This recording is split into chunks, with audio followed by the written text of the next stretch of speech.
Masih bersama kami di sini, saya Reda Sari dan tentunya narasumber kita, Rani. Thank you. Wah, ceria sekali ya, alhamdulillah ya.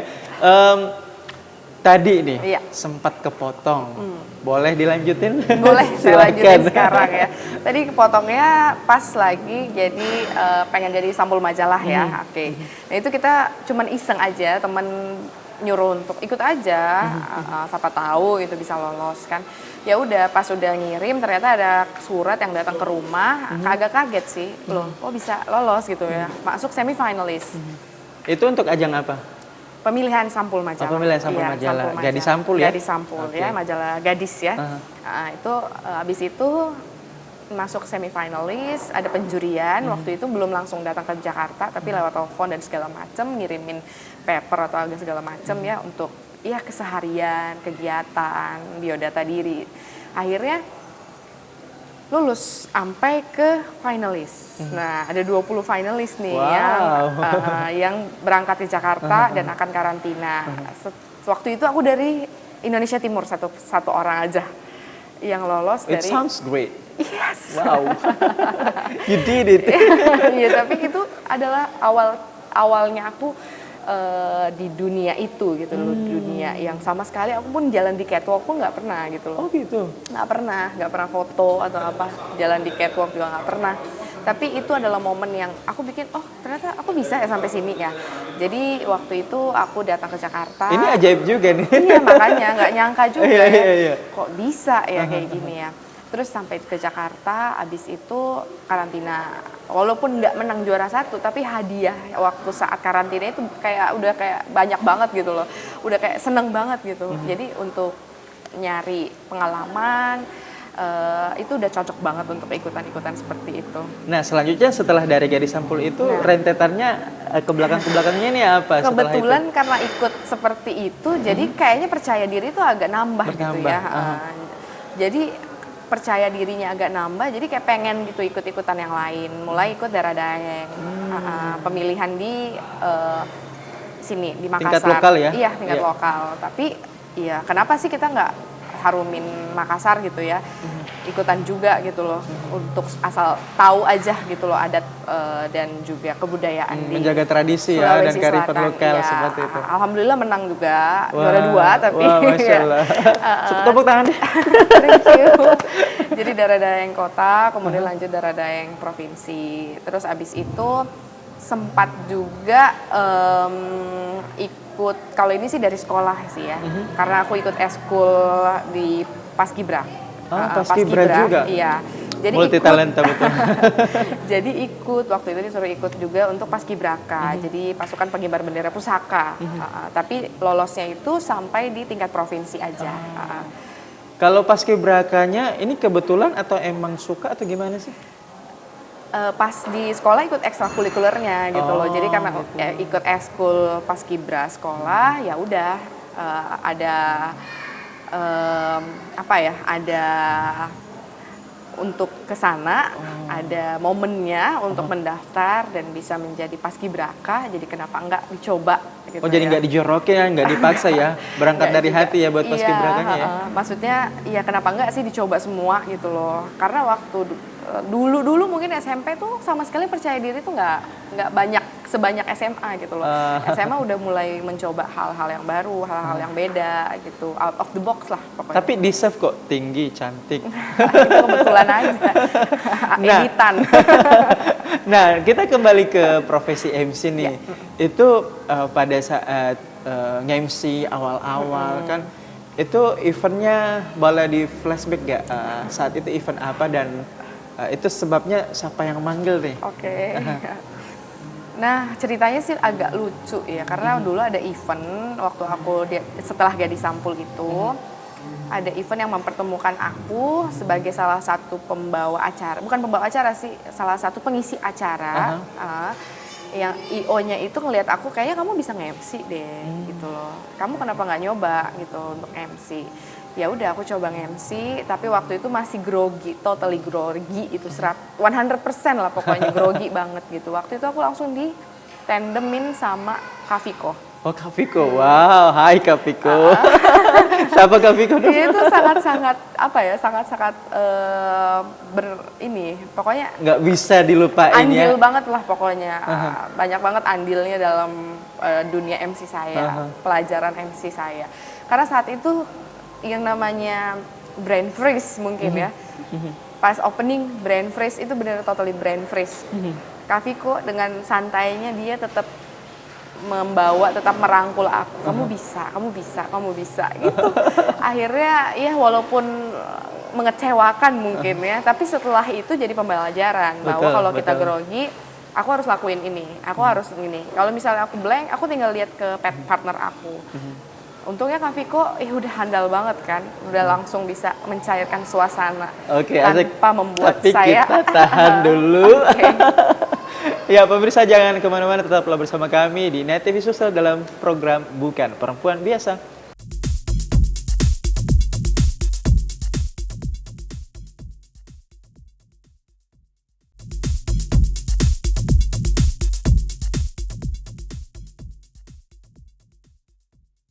Kita tiba di segmen 4 pemirsa dalam program Bukan Perempuan Biasa, masih bersama narasumber kita yang jelita nih Kak Rani. Iya. Nah tadi sempat ada di ujung-ujung kepotong, boleh dilanjutkan nggak? Tadi apa sih?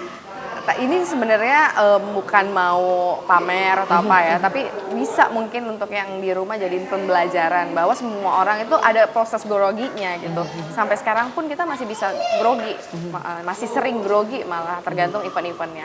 Nah awal dari MC itu grogi bener-bener 100% grogi banget. Dia ngelihat audiens, ngelihat tamu yang mungkin bos-bos corporate ya.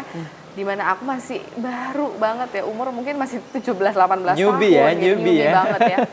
Tapi mungkin pengaruh dengan partner ya, pengaruh dari lingkungan dan mungkin self controlling juga. Jadi bisa untuk menghandle itu semua. Setelahnya itu gak usah nginget-nginget kesalahan, tapi gimana caranya move on dari itu, gimana caranya jadi pembelajaran. Nah setelah itu baru awal-awal belajar lagi gimana caranya public speaking apa segala macam, baru agak mulai slow pokoknya down gitu. Dari performance ke performance yang lainnya itu pasti ada progres dong. Betul. Pasti iya, banget itu betul. pasti. Aku sampai beberapa kali nge-MC, abis itu ketemu Kak Viko lagi. Terus aku bilang, Kak Viko gimana progresnya aku? Beda nggak sama yang dulu? Kak Viko Coba bilang, sapa Kak Viko. Halo Kak Viko. Ya, by the way berbicara mengenai profesi Kak Rani nih yang tentunya dokter, MC, ibu rumah tangga biasa juga. Jangan salah ya, ini kayak masih gadis. Sepertinya ya. Padahal sudah ibu rumah tangga loh. Iya. Ya. By the way berbicara masalah profesi seperti dokter dan MC, ini kan membutuhkan waktu yang sangat banyak dan mobilitas yang begitu tinggi. Ini gimana nih cara ngatur waktunya tuh, gimana tuh? Nah itu dia. Sebenarnya disempet-sempetin aja sih. Jadi kalau misalnya kita sebagai dokter, kita sebagai MC, jangan nganggap itu sebuah kewajiban. Sebenarnya bikin itu jadi kebutuhan gitu. Jadi kita ngerasa kita butuh. Nggak terbebani dengan kewajiban yang harus kita lakukan. Betul banget. Iya kan? Kalau cakep nih kata-katanya. Kalau kita ngerasa itu kewajiban, kayaknya berat gitu loh. Betul, harus ya? aku selesai ini, enggak. Kalau kita butuh, aku harus ini, aku harus jadi dokter, aku harus nge-MC event ini nih, karena aku butuhin gitu loh. Betul. Jadi enjoy, excited jadinya kan, jadi enak untuk jalannya. Nah untuk ngaturin itu ya pasti ada salah satu yang kadang dikorbankan gitu kan. Kalau misalnya aku dari rumah sakit, karena itu adalah prioritas ya, karena aku sekarang saat ini lagi sekolah, jadi itu adalah prioritas, nggak boleh diganggu gugat. Jadi MC pun harus mengikuti jadwal. Kalau boleh tahu ambil spesialis apa sih di kedokteran? Saat ini aku ngambil spesialis jantung dan pembuluh darah. Wow, ini termasuk organ dalam ya? Iya. Itu ya, organ utama ya. Nyerah. Pemirsa. Ya karena kalau zaman sekarang penyakit jantung itu masih salah satu pembunuh terbesar ya. Terbanyak di dunia ya. Wow. Selain stroke, kedua itu biasanya jantung. Nah, kalau untuk suka dukanya nih sejauh ini mau pilih mana dulu nih? Suka apa dukanya dulu nih? Dijelasin. Duka aja dulu kali. Duka, silakan dijelasin. Dukanya nih untuk jadi dokter, MC dan sebagainya itu apa aja? Iya, dukanya paling kalau nggak sempat main atau nemenin anak gitu kan. Biasa aku udah terlanjur iyain untuk MC, biasa juga sibuk di rumah sakit, jadi mepet waktunya. Biasanya kan aku sempetin untuk mampir ke rumah dulu bentar, nyapain anak, ngurusin dulu. Tapi kadang tuh nggak bisa, tapi nggak banyak juga gitu, kadang-kadang aja. Nah itu dukanya, biasanya anakku protes, mau kemana lagi gitu. Kayak udah, nah mama cari uang dulu gitu. Jadi untung anaknya udah bisa ngerti, udah bisa tahu bahwa ini situasinya emang harus kayak gitu. Suami juga seperti itu. Betul. Mendukung banget. Kalau yang lainnya sukanya gimana? Kalau sukanya banyak sih ya. Wah. Karena kalau misalnya kita event, kita ketemu banyak orang gitu kan. Kalau kita jadi dokter, kita enak apalagi melihat bahwa terapi yang kita berikan ke pasien itu berhasil. Membantu atau pasien, orang ya. atau pasien udah merasa membaik gitu. Betul.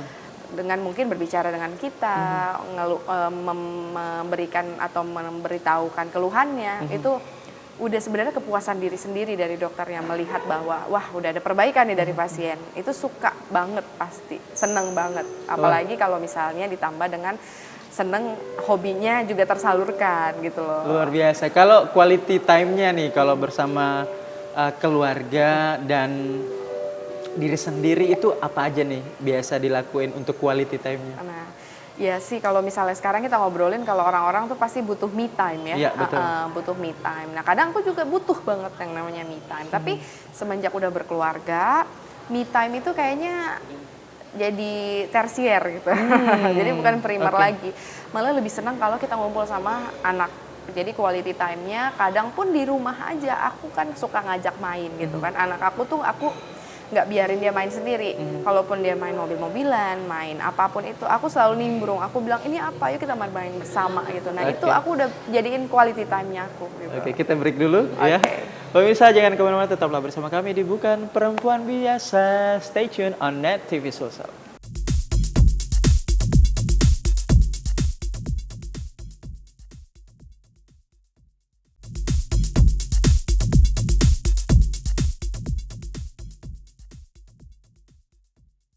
Kita tiba di segmen 5 atau di penghujung pemirsa, tapi masih tetap semangat dong di rumah ya. Iya, kita kembali ke Kak Rani nih ya, seorang MC, dokter dan ibu rumah tangga yang luar biasa menginspirasi. Alhamdulillah. Nah, kemarin nih ya, saya sedikit pengen cerita dikit deh, bertanya, maksudnya sedikit gitu. MCMA. Iya. Yang fenomenal. Ya, kemarin kan itu juga mungkin salah satu asa atau harapan yang mendapat penghargaan. Selain dapat penghargaan MCMA, pemirsa juga ada informasi dari beliau juga ini merupakan salah satu nominator ya yang mendapat juara peringkat kedua favorit. Seperti itu, dan ini ajang terbesar di Indonesia Timur dan pertama di Indotim dan di Makassar pula, dan ini luar biasa. Tapi sebelumnya saya pengen bilang selamat ya atas juaranya ya. Iya, sama-sama. Kebetulan juaranya sama-sama. Iya, dibocorin dah. Dari laki-laki dan perempuan sama-sama MC favorit. Sepasang ya, juara couple juara ya maksudnya ya. Ya, nah berbicara mengenai pencapaian asa, harapan atau mimpi-mimpi lah gitu. Apa aja nih yang pengen diwujudin ke depannya? Oke, nah itu salah satu impian yang nggak dikira-kira ya. Jadi kebetulan aja mungkin ada pemilihan seperti itu, dan alhamdulillah didapat predikat MC favorit ya. Padahal mungkin masih banyak yang lebih baik dari saya. Ada puluhan ya. Tapi alhamdulillah gitu ya. Terus kalau misalnya untuk harapan-harapan lain yang paling pengen untuk diwujudkan adalah selesai spesialis aja dulu. Selesai jadi spesialis jantung pembuluh darah, kemudian mungkin langsung mengabdi ke masyarakat, bisa langsung memberikan apa yang sudah dipelajari ke masyarakat. Terus kalau untuk impian-impian lainnya, mungkin nambah anak kali ya. Amin, amin ya. Akhir kata seluruh kerabat kerja Net TV Sulsel pamit undur diri. Saya Redias Zahril, langsung dari Hotel Maxon. Assalamualaikum warahmatullahi wabarakatuh, dan sampai jumpa dalam episode selanjutnya dalam Bukan Perempuan Biasa. Dah.